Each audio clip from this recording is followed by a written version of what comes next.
वतन अज़ीज़ के हालात, आज इतवार है, छुट्टी का दिन है और उम्मीद यही होती है कि छुट्टी के दिन अमन व अमान होगा, पुरसकून होगा। और ख़ास तौर पे इस्लामाबाद जो पाकिस्तान का दारुल खिलाफा है, इसमें हालात ऐसे ही लग रहे हैं जैसे आम दिनों में होते हैं और वो कोई बहुत ज़्यादा खुशाइंद नहीं है, ना ही पाकिस्तान के हालात और ना ही इस्लामाबाद के। मुझे अफसोस है कि मैं अपने प्रोग्राम, आज के प्रोग्राम का आगाज़ इस तरह की बात से कर रहा हूँ, लेकिन हक़ाइक़ दिखाना भी तो हमारा फ़र्ज़ है। और अगर हक़ाइक़ की बात करूँ तो आज इस्लामाबाद में क्या हो रहा है, आज 2024 है और आज इस्लामाबाद में, फैज़ाबाद में एक और धरना हो रहा है जो तहरीक लब्बैक पाकिस्तान का है। और ऐसा ही धरना इस्लामाबाद में 2017 में भी हुआ था। उस वक्त भी मुस्लिम लीग नून की हुकूमत थी, आज भी मुस्लिम लीग नून की हुकूमत है। उस वक्त काजी फ़ाइज़ ईसा साहब जज से सुप्रीम कोर्ट के, आज काजी फ़ाइज़ ईसा साहब चीफ जस्टिस है सुप्रीम कोर्ट के। उस वक्त भी नेशनल एक्शन प्लान था पाकिस्तान में और उसके तहत यहाँ पे इस तरह की कार्रवाइयों की इजाज़त नहीं थी। और आज भी नेशनल एक्शन प्लान पाकिस्तान में इन्फोर्स है। लेकिन अक्टूबर 2023 में फ़लस्तीन पर हमला हुआ इसराइल का और इस लड़ाई को जारी अभी 8-9 महीने हो चुके हैं। लेकिन अब जुलाई 2024 में आके तहरीक लब्बैक पाकिस्तान ने यह फ़ैसला किया है कि वो इस्लामाबाद धरना लेके आएंगे और उनके मुतालबात क्या हैं आप भी देखें। इसराइली मसनूआत का सरकारी बायकॉट किया जाए, ये पहला मुतालबा है। दूसरा है फ़लस्तीन तक तिब्बी व ग़ज़ाई इमदाद पहुँचाई जाए। और तीसरा है नेतन्याहू जो इसराइली वज़ीर-ए-आज़म हैं, उनको सरकारी सतह पर दहशतगर्द करार दिया जाए।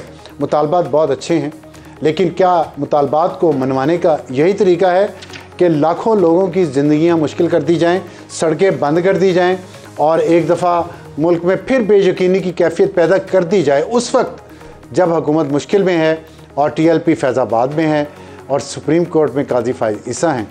तो पिछले फैज़ाबाद धरने का जो अंजाम हुआ वो आपको भी पता है और मुझे भी पता है, मुझे तो बहुत अच्छी तरह से पता है, मैंने तो भुगता है वो।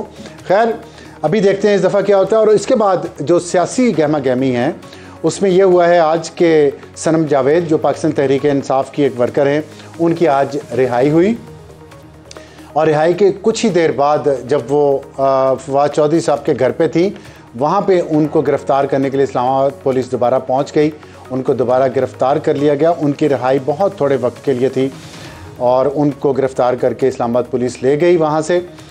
तो ये एक सूरत हाल है। दूसरी तरफ हुकूमत है जो इस वक्त सियासी बहरान का शिकार है, क्योंकि इस वक्त कौमी असम्बली में जो सबसे ज़्यादा नशिस्तें रखने वाली जमात है वो पाकिस्तान तहरीक इंसाफ बन गई है रिज़र्व सीट का फ़ैसला आने के बाद, ना कि पाकिस्तान मुस्लिम लीग नून जिसकी इत्तेहादी है पाकिस्तान पीपल्स पार्टी।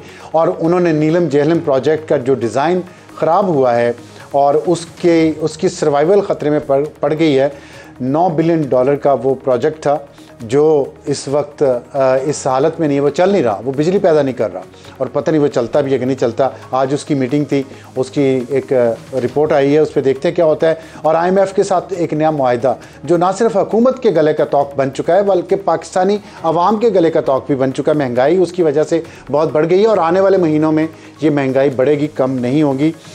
तो और उसके बाद खैबर पख्तूनख्वा में अमन अमान की बिगड़ती सूरत हाल इतनी संगीन हो चुकी है कि मुहर्रमुल हराम की छुट्टियों से पहले वहाँ की वजारत दाखिला व कबायली इलाका जात की वजारत ने खैबर पख्तूनख्वा की एक ये नोटिफिकेशन जारी किया है जिसके मुताबिक उन्होंने ये कहा है कि जितने भी सरकारी ऑफिसर हैं वो अपने घरों को ना जाएं, अगर जाएं तो बहुत एहतियात से जाएं, क्योंकि यहाँ पे सूरत हाल बहुत ख़राब है और इस ख़राब सूरत हाल की वजह से उन पर हमले हो सकते हैं। दहशत गर्दों के नरगे में है टांक, डेरा इस्माइल खान, लक्की मरवत और बनू रीजन। और ख़ास तौर पे मुहर्रम की छुट्टी में उनको मना किया गया है कि वो अपनी एक्टिविटीज़ को महदूद रखें, छुपा के रखें। ये खैबर पख्तूनख्वा की सूरत हाल है आजकल में। और इस पर जी प्रोड्यूसर साहब बार बार मेरे कान में कह रहे हैं कि अली अमीन गंडापुर साहब इस मौके पे क्या फरमा रहे हैं। जी मैंने सुन लिया, अभी सुनवाता हूँ आपको। और अली अमीन गंडापुर साहब जो वज़ीर आला खैबर पख्तूनख्वा के, बजाय अपने सूबे की सूरत हाल पर नज़र रखने के और इस अमन अमान की सूरत हाल को देखने के लिए वो क्या फरमा रहे हैं, आप सुन लें। बगैर मैंडेट के बैठी हो तो मरियम, तुम वज़ीर आला बन चुकी हो, तुम्हारे पास मैंडेट है, तुमने मैंडेट चोरी किया हुआ है, तुम्हारी हुकूमत जैली हुकूमत है, मैंडेट चोरी की हुई हुकूमत है, न तुम्हारे साथ अवाम की ताकत है, न तुम्हारे पास अवाम का वोट है। अपनी हद में रहो, अपनी हदों को क्रॉस ना करो। तुम एक औरत हो, हमारा कल्चर नहीं है कि औरत के बारे में बात की जाए। तुम वज़ीर-ए-आला बन गई हो, वो भी बगैर मैंडेट के। इसका मतलब ये नहीं कि तुम्हें हरतों से बात नहीं आ रही हो। हरतों से बात आ जाए, पंजाब की हुकूमत बात आ जाए। मैं बार बार रिपीट कर रहा हूँ, आखिरी वार्निंग दे रहा हूँ, इनको भी दे रहा हूँ और वफाकी हुकूमत को भी दे रहा हूँ कि आप बात आ जाओ इन चीज़ों से। इसी तरह की धमकी उन्होंने परवेज़ खटक साहब को भी दी है, जो साबिक वज़ीर-ए-आला खैबर पख्तूनख्वा भी थे और PTI के साबिक रहनुमा भी थे। और ये उनके हालात हैं। साथ आज ट्रंप पर हमला हुआ अमेरिका में, उनकी जान बच गई, लेकिन इस हमले के बाद ट्रंप के बारे में जो मुबस्सिरीन है वो ये समझते हैं कि वो अगले अमेरिका के सदर मुंतखब हो जाएंगे अब ज़्यादा आसानी के साथ। और ऐसा ही हमला में याद आता है कि कैनेडी पे भी साबिक अमेरिकी सदर कैनेडी, जॉन एफ कैनेडी पे भी हुआ था, और जिसमें वो मारे गए थे।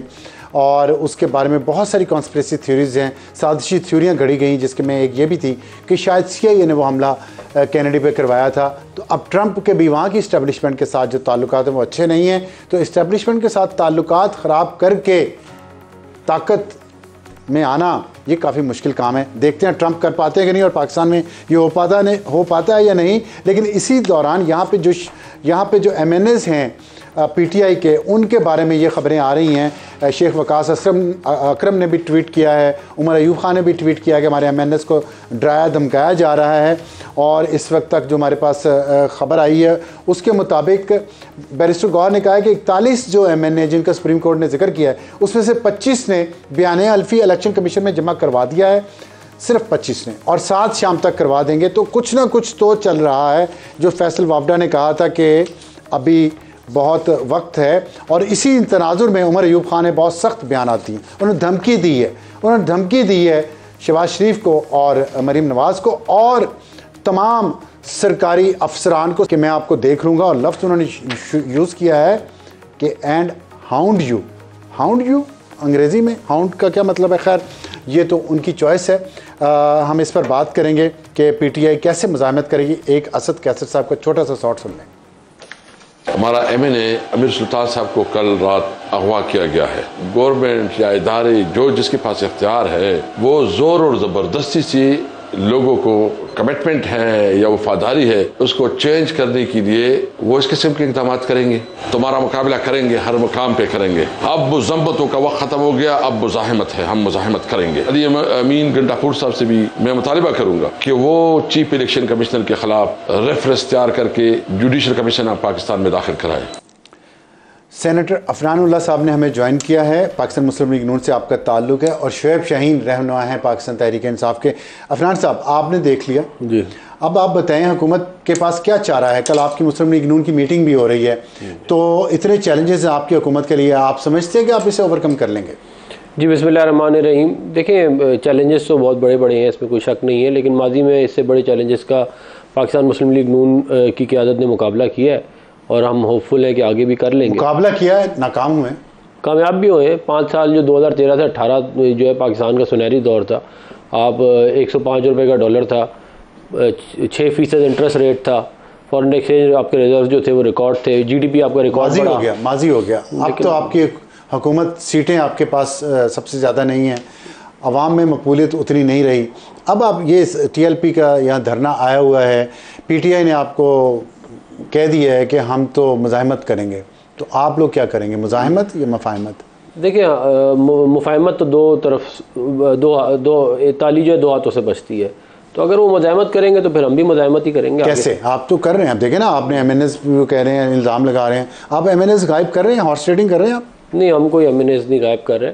किधर जा रहे हैं फिर ये MNAs? ये मुझे नहीं मालूम कहाँ जा रहे हैं, हम नहीं कर रहे ये गायब। कौन कर रहा है फिर? और ये इसके ऊपर रोशनी जो है वो PTI वाले डाल सकते हैं। उन्होंने डाली है, उन्होंने उमर अयूब के ट्वीट देखें, असद कैसर का वो तो आपके तमाम कमिश्नर्स, डिप्टी कमिश्नर्स, तमाम इंटेलिजेंस एजेंसीज के बारे में कह रहे हैं कि वो आप करवा रहे हैं उनसे। नहीं, देखिए, ये एग्जैक्टली ये कहते हैं, इसको तो मतलब मामले को देखना पड़ेगा कि कौन क्या कर रहा है, लेकिन हुकूमत ने कोई ऐसा एक्शन लिया नहीं है जिसके अंदर इनको कुछ कहा जाए। मगर अगर ये कोई इनके सनम जावेद आज गिरफ्तार दोबारा हो गई हैं, इमरान खान पे और बुशरा बीबी पे दोबारा नैब का केस हो गया, उनकी गिरफ्तारी हो गई, रिमांड पे चले गए, हालांकि कल उनको इद्दत केस में भी बरी कर दिया गया था। तो ये तो हुकूमत ही कर रही है ना? नहीं, ये प्रोसिक्यूशन तो हुकूमत ही बिल्कुल करती है। अगर ज़ाहिर जराइम का कोई वो करना है, पकड़ना है किसी को, तो वो हुकूमत ही करती है। वो उस हद तक तो हम करते हैं, लेकिन ये जो इस तरह की बातें जिनका नहीं मालूम कि कौन किधर गया बंदा, उसका तो जब तक कोई तहकीक नहीं होगी तब तक जो है वो कोई हतमी बात नहीं की जा सकती। ठीक है। जो हमारी पूरी कोशिश ये रही है जब से हुकूमत आई है कि हम मुफाहमत के साथ चलें और जो है मुल्क के बड़े मसाइल हैं उनको हल किया जाए, और उसमें हम चाहते हैं कि PTI हमारे साथ बैठे। मगर आप देख लें जो ज़बान इस्तेमाल की गई है अली अमीन गंडापुर की तरफ से, मतलब एक गली का गुंडा भी इससे बेहतर ज़बान इस्तेमाल कर सकता है जो इसने इस्तेमाल की, और ये इतनी थर्ड क्लास और गिरी हुई है। देखें आप, ये हमारे कल्चर के भी ख़िलाफ़ है, हमारे रिलीजन के भी ख़िलाफ़ है। आप इस तरह किसी खातून को क्या कहते हैं को एड्रेस कर रहे हैं, और ये मतलब अफसोस की बात है कि एक सूबे का जो है वो चीफ मिनिस्टर है, मतलब PTI के पास बंदे यही रह गए हैं जो इस तरह के गली के गुंडे टाइप। शुएब साहब, PTI के पास ज़ाहिर है सिर्फ इस तरह के लोग नहीं हैं, और भी लोग होंगे, आप उनमें से एक हैं। बताइएगा कि एक तरफ तो आपको हुकूमत पे एतराज़ है कि वो आपके MNAs को धमका रही है, आपके लीडरान पे, वर्कर्स पे केसेस बनाई जा रही है, दूसरी तरफ आपके वज़ीर आला साहब की ये ज़ुबान है, जबकि उनके सूबे में अमन व अमान की ये हालत है कि तमाम सरकारी मुलाजमीन को कह दिया गया है कि अपना ख्याल खुद रखें। क्या है ये? देखें, एक है अमन व अमान की सूरत हाल, ये एक अलग चैप्टर है। ये कोई KP का आज का मसला नहीं है या बलूचिस्तान का आज का इशू नहीं है। ये साल से चला आ रहा है और इसके ऊपर बहरहाल संजीदगी से ज़रूरत है। और कई जगहों पे मिलिट्री ऑपरेशंस भी चल रहे हैं और कई जगहों पे ये चीज़ें दुरुस्त होने की ज़रूरत है। अली अमीन गंडापुर ने क्या कहा है कि पंजाब की वज़ीर आला कानून के दायरे में रहें, उसका लुब लबाब ये है। तो क्या गलत कहा है? मुझे बताएं कि जो गुंडागर्दी पंजाब की गवर्नमेंट कर रही है, जिस मुझे तरीके से जो टोन है, जो तरीके उस पर एतराज़ है। देखें, मैं जो बात करना चाह रहा हूँ, आप सलम जावेद को मुझे बताएं, लाहौर हाई कोर्ट ने कह दिया किसी मुकदमे में गिरफ्तार नहीं करना, इसको रिलीज करते हैं। अगर कोई मुकदमा आपके पास है, अगर वाकई जदन मुकदमा था, तो आज उसका अशर अदालत ने कर दिया, FIA के उस केस को उठा करके डिस्चार्ज कर दिया, ख़त्म कर दिया, फिनिश कर दिया। मीनिंग देर पाई है बदनीयती पे मबनी। अब वो रिहा हो गई, वो घर चली गई, घर से जा करके किसी जहाँ भी फैमिली हाउस में, वहाँ से जा करके इस्लामाबाद पुलिस गिरफ्तार करके आई। और इस्लामाबाद पुलिस को इनसे पूछ के थोड़ी कर रही होगी, क्योंकि ये तो सिर्फ उनके कहीं इशारों पे नाचने वाले लोग हैं, इनकी हैसियत ही कोई नहीं। हाँ, वो शहबाज शरीफ हो, आज़म नज़ीर तारड़ हो या मरियम नवाज हो, इनके पास ना अख्तियार है ना अथॉरिटी है कि आप इनको पकड़े उठा करके बंद कर दें। वो पुलिस उनके कहने पे अमल दरामद करती है, और ये उनके पास सिर्फ और सिर्फ इक़्तिदार बचाने, फॉर्म 47 की हुकूमत अपने आप को बचाने के लिए रोल अदा करते हैं। इक़्तिदार तो पता नहीं उनका बचता कि नहीं बचता है सबके बावजूद। लेकिन ये मुझे बताइएगा शुएब साहब कि जो आपने कहा है कि हुकूमत बदतरीन किस्म की, मैं कहूँगा कि ना सिर्फ ये कि वर्स्ट गवर्नेंस है, बल्कि ये बदतरीन किस्म की यजीदियत है जो पेश कर रही है।